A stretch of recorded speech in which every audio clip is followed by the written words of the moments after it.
Assalamualaikum warahmatullahi wabarakatuh. Di sini kami dari kelompok 4 akan mempresentasikan tentang laporan keuangan perbankan syariah yang beranggotakan Sasa Nikitasari, NIM 182, Solihah 184, dan Sela Emiliana Haliza, NIM 185. Langsung saja ke materi. Di sini saya Sela Emiliana Haliza akan membahas tentang penyajian laporan keuangan bank syariah. Laporan keuangan perbankan syariah adalah informasi yang menyangkut posisi keuangan, kinerja, serta perubahan posisi keuangan aktivitas operasi bank yang bermanfaat bagi pengambilan keputusan.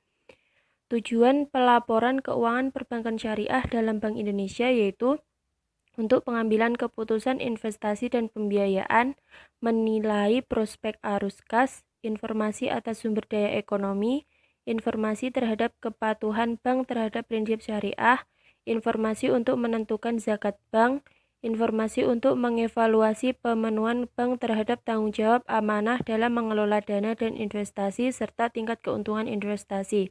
Yang terakhir yaitu informasi mengenai pemenuhan fungsi sosial bank. Acuan yang digunakan dalam penyusunan pedoman laporan keuangan perbankan syariah didasarkan pada acuan yang relevan. Adapun acuan tersebut adalah 1. Peraturan yang dikeluarkan oleh Bank Indonesia. 2. Kerangka dasar penyusunan dan penyajian laporan keuangan umum, kerangka dasar penyusunan dan penyajian laporan perbankan syariah, pernyataan standar akuntansi keuangan umum, pernyataan standar akuntansi keuangan perbankan syariah, dan interpretasi pernyataan standar akuntansi keuangan atau ISAK. Ketiga, Accounting, Auditing, and Governance Standards for Islamic Financial Institution yang diterbitkan oleh AAOIFI Bahrain pada tahun 2001. Yang keempat, International Accounting Standards atau IAS, Statement of Financial Accounting Standards atau SFAS, sepanjang tidak bertentangan dengan prinsip syariah. Kelima, peraturan perundang-undangan yang relevan dengan laporan keuangan. Keenam, praktik-praktik akuntansi yang berlaku umum sepanjang tidak bertentangan dengan prinsip syariah. Dalam kerangka dasar penyusunan dan penyajian laporan keuangan bank syariah, disebutkan bahwa tujuan akuntansi keuangan bank syariah adalah untuk menentukan hak dan kewajiban pihak terkait, termasuk hak dan kewajiban yang berasal dari transaksi yang belum selesai dan kegiatan ekonomi lain, sesuai prinsip syariah yang berlandaskan pada konsep kejujuran, keadilan, kebaikan, dan kepatuhan terhadap nilai-nilai bisnis Islami. Selanjutnya, untuk menyediakan informasi keuangan yang bermanfaat bagi pemakai laporan untuk pengambilan keputusan. Yang terakhir, untuk meningkatkan kepatuhan terhadap prinsip syariah dalam transaksi dan kegiatan usaha. Penyajian laporan keuangan bank syariah menurut Bank Indonesia, penyajian laporan keuangan perbankan syariah adalah sebagai berikut, yang terdiri dari 8 elemen. 1. Neraca, 2. Laporan laba rugi, 3. Laporan arus kas, 4. Laporan perubahan ekuitas, 5. Laporan perubahan dana investasi terikat, 6. Laporan sumber dan penggunaan dana zakat, infak, dan sedekah, 7. Laporan sumber dan penggunaan dana qardul hasan, 8. Catatan atas laporan keuangan. Perkenalkan, nama saya Sasa Nikitasari dengan NIM 182. Di sini saya akan menjelaskan tentang neraca, laporan laba rugi, laporan ekuitas, dan laporan arus kas. Yang pertama kita akan membahas mengenai neraca. Neraca sendiri merupakan sebuah laporan keuangan yang menunjukkan kondisi, informasi, dan posisi keuangan suatu bisnis dalam periode tertentu. Laporan neraca ini sangat penting bagi perusahaan agar bisa merencanakan proyek ke depannya. Untuk menyusun laporan neraca perusahaan, terdapat beberapa komponen yang perlu disiapkan, yaitu jumlah aktiva baik berupa harta atau aset, kewajiban berupa utang atau ekuitas atau modal perusahaan, Dalam neraca juga terdapat 3 unsur, yaitu aset, liabilitas, dan ekuitas. Aset sendiri merupakan kekayaan yang dimiliki entitas bisnis, bisa berupa kas, piutang, tanah, mesin, dan sebagainya. Liabilitas atau utang merupakan kewajiban perusahaan pada pihak lain yang harus dibayar dalam jangka pendek maupun jangka panjang. Yang terakhir, ekuitas. Ekuitas atau modal adalah uang atau barang yang digunakan sebagai dasar untuk menjalankan pekerjaan. Ekuitas sendiri merupakan selisih aset dikurangi dengan liabilitas, sehingga seringkali disebut sebagai aset bersih. Selanjutnya, laporan laba rugi. Laporan laba rugi digunakan oleh perusahaan untuk mengetahui bagaimana posisi laba dan rugi perusahaan. Laba rugi ini dibuat untuk perusahaan yang merupakan acuan untuk kondisi perusahaan dan pengambilan langkah selanjutnya bagi pemimpin perusahaan. Ada 2 cara yang digunakan untuk menyusun laporan laba rugi. Antara lain, yang pertama single step atau cara bertahap. Cara ini memang relatif lebih mudah dibandingkan dengan multi step. Proses perhitungannya hanya perlu menambahkan pendapatan dari atas sampai ke bawah dalam satu kelompok, kemudian dikurangi dengan total biaya atau biaya pada periode tersebut. Sedangkan multi-step atau cara berlangsung, perhitungan pendapatan dibagi menjadi 2 kategori. Yang pertama adalah pendapatan operasional perusahaan yang berasal dari kegiatan pokok dan pendapatan non-operasional. Pembagian ini juga berlaku untuk pengurangan beban dan biaya dalam periode tertentu. Ada juga beberapa komponen yang perlu diperhatikan saat pembuatan laporan laba rugi, yaitu yang pertama, pendapatan baik operasional maupun non-operasional. Yang kedua, laba rugi usaha. Yang ketiga, beban pinjaman. Yang keempat, beban pajak. Yang kelima, beban laba rugi perusahaan. Yang keenam, biaya operasional. Selanjutnya, laporan perubahan ekuitas atau modal. Laporan ini digunakan untuk melakukan pelaporan jika terdapat perubahan modal dalam perusahaan yang terjadi pada periode tertentu. Laporan perubahan modal berisi tentang besarnya perubahan modal yang terjadi, sehingga dapat memiliki gambaran terhadap perencanaan perusahaan ke depannya. Komponen yang diperlukan untuk membuat laporan perubahan modal adalah modal yang dimiliki perusahaan di awal periode berjalan, pengambilan dana pribadi oleh pemilik bisnis, serta jumlah laba dan rugi bersih dalam periode tertentu.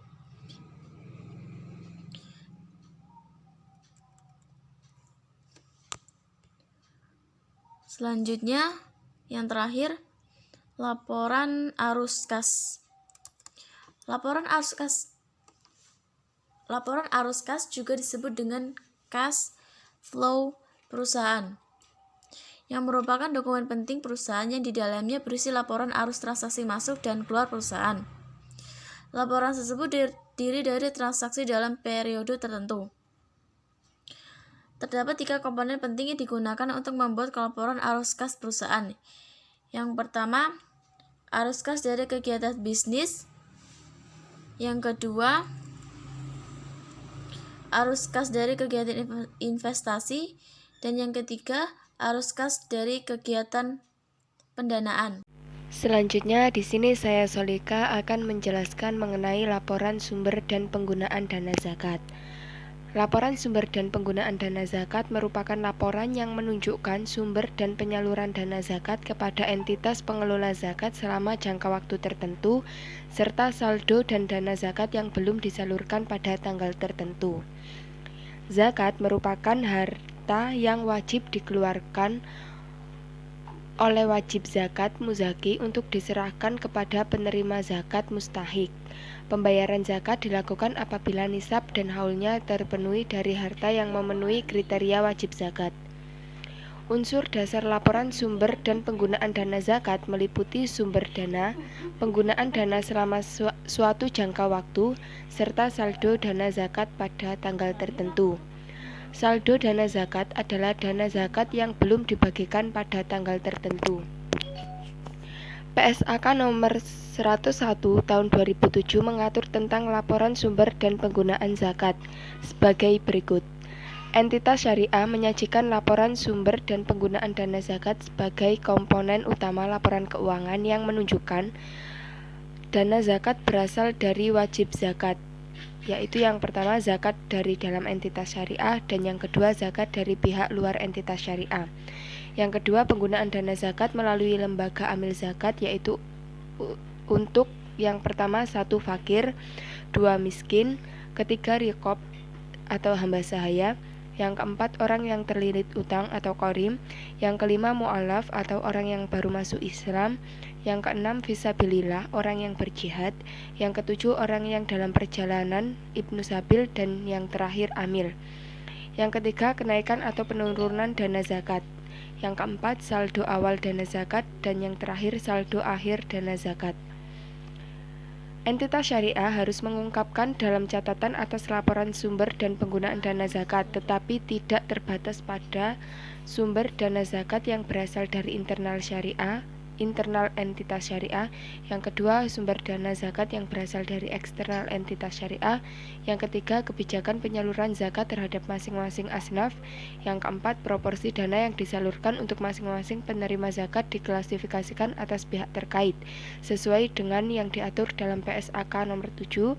PSAK 7, pengungkapan pihak-pihak yang mempunyai hubungan istimewa dan pihak ketiga. Nah, apabila laporan sumber dan penggunaan dana zakat disusun secara skontro, maka laporan akan seperti pada gambar di bawah ini. PT Bank Syariah X, yaitu laporan sumber dan penggunaan dana zakat untuk periode yang berakhir 31 Desember 2007. Sumber dana, saldo awal sebesar 10 juta, dengan penambahan zakat dari bank sebesar 25 juta, zakat bukan dari bank sebesar 25 juta, jumlah sumber dana sebesar 5, sehingga jumlah sumber dana sebesar 50 juta dan total dana tersedia 60 juta. Kemudian ada penggunaan dana, yaitu pengurangan untuk fakir sebesar 5 juta, untuk miskin sebesar 10 juta, untuk riqab atau hamba sahaya sebesar 10 juta, untuk orang yang terlilit hutang sebesar 5 juta, untuk mu'alaf sebesar 5 juta, untuk fisabilillah sebesar 2 juta, untuk ibnu sabil sebesar 3 juta, dan untuk amil sebesar 10 juta, sehingga jumlah penggunaan sebesar 50 juta. Dan saldo akhir yang tersisa sebesar 10 juta. Total penggunaan dan saldo dana sebesar 60 juta. Selanjutnya yaitu catatan atas laporan keuangan.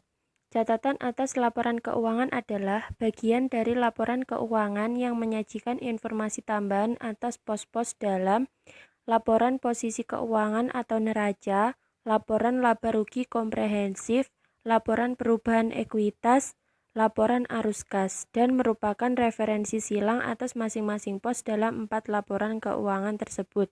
Misalnya, antara neraca dan notes to the financial statement, informasi yang disampaikan untuk masing-masing pos harus diungkapkan seluruhnya, kecuali pengungkapan tersebut tidak relevan atau tidak dapat diterapkan oleh perusahaan.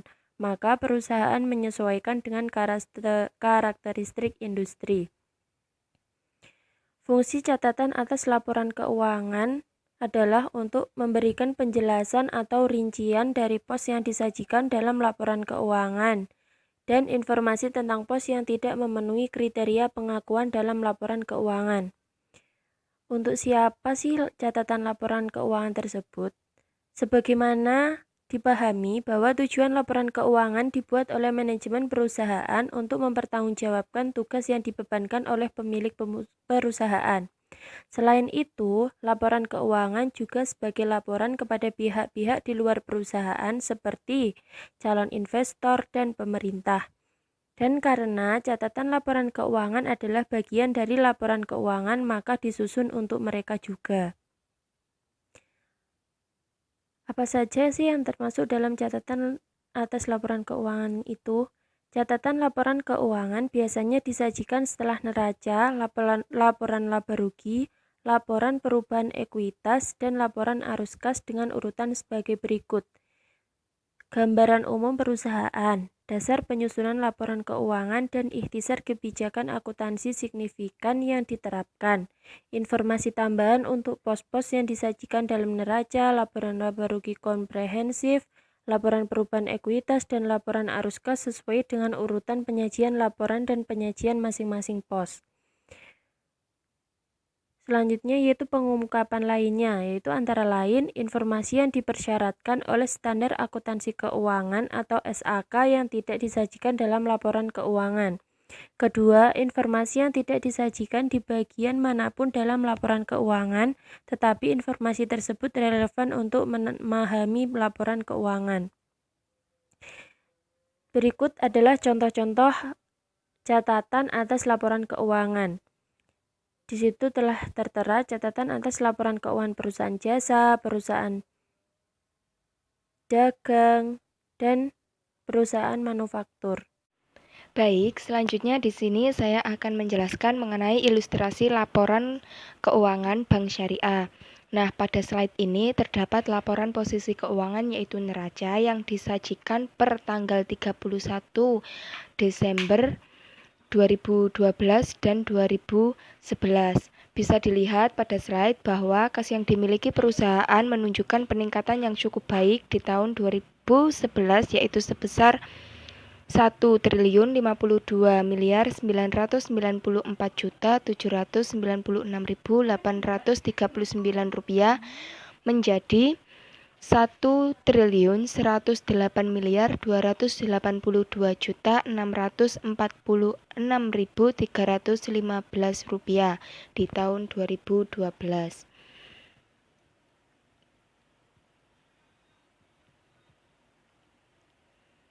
Selanjutnya yaitu laporan laba rugi komprehensif yang ditunjukkan di bawah ini memberikan hasil yang baik untuk tahun 2012, di mana jumlah pendapatan jual beli diperoleh sebesar 3.817.755.780.184 rupiah, yaitu lebih besar dibanding perolehan di tahun 2011 sebesar 2.189.280.221 rupiah.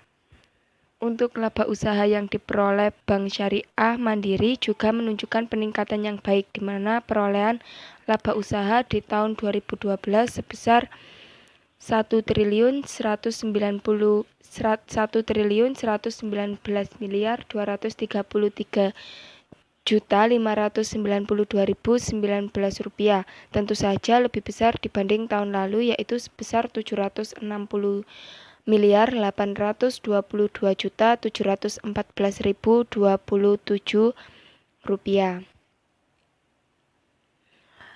Selanjutnya yaitu ada laporan perubahan ekuitas tanggal 31 Desember 2011 yang menunjukkan 3.073.264.468.871 rupiah dan tahun 2012 menjadi 4.180.990.176.525. Selanjutnya yaitu ada dalam slide ini laporan arus kas Bank Syariah.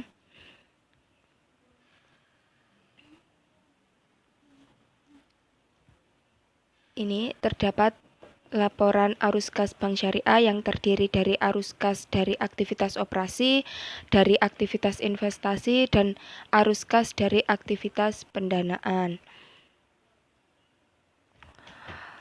Kemudian ada juga laporan keuangan rekonsiliasi pendapatan dan bagi hasil, yaitu seperti yang tertera dalam slide ini, yaitu laporan rekonsiliasi pendapatan dan bagi hasil untuk Bank Syariah Mandiri.